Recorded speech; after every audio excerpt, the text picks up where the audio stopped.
Okay, we're down in the basement, and this is kind of like another update to the ongoing, boiler maintenance thing. And I haven't touched the boiler since in the spring, like around, let's say, late April, early May, 2024. Had the inspection, and now we're going to start it up. It's getting mid-October in Ohio, so it's a little chilly today.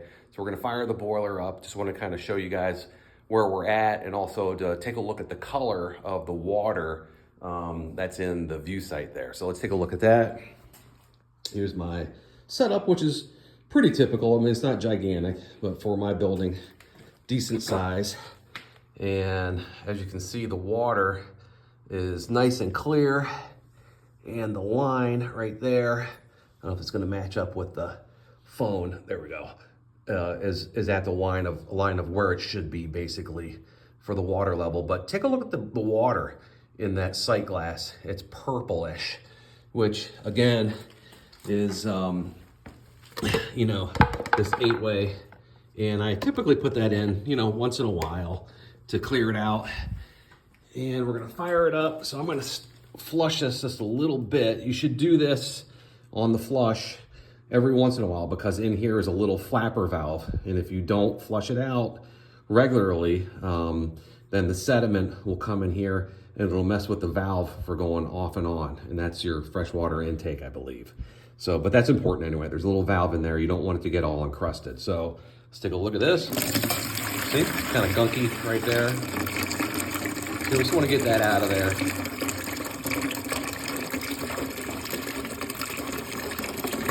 And that's enough, okay?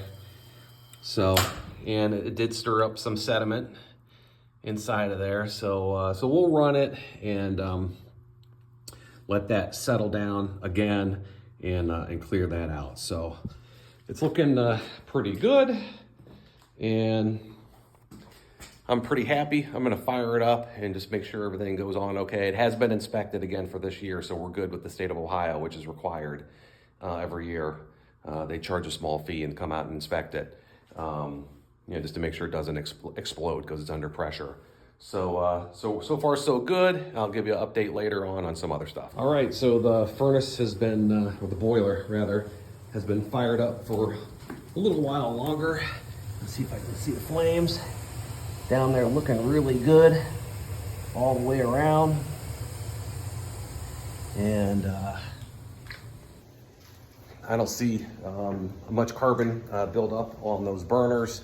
Should have those cleaned out every once in a while, those little flues and where the gas goes out of there. Those pipes that, spread the gas out and heat up the boiler jacket. So you should have those cleared out every once in a while. And you can just take like a little wire brush or something to them. It doesn't take much. But those look good. I didn't see any dripping or anything at the bottom underneath the boiler itself. And that can happen, if it sits a little while or what have you, with, a corrosion or something, and the little seals in between the different jackets that make up the boiler itself, because they come in sections, if you guys don't know that. I'm sure most of you do, obviously. So I'm really happy with that. And that rust colored on the floor, that's from in the past. I was spilling the water on the floor. I shouldn't have done that. So yeah, so the boiler is looking really, really good, and it's firing up for the first time for the season. And so I'm just really happy with that 8-way. I think it's doing its job.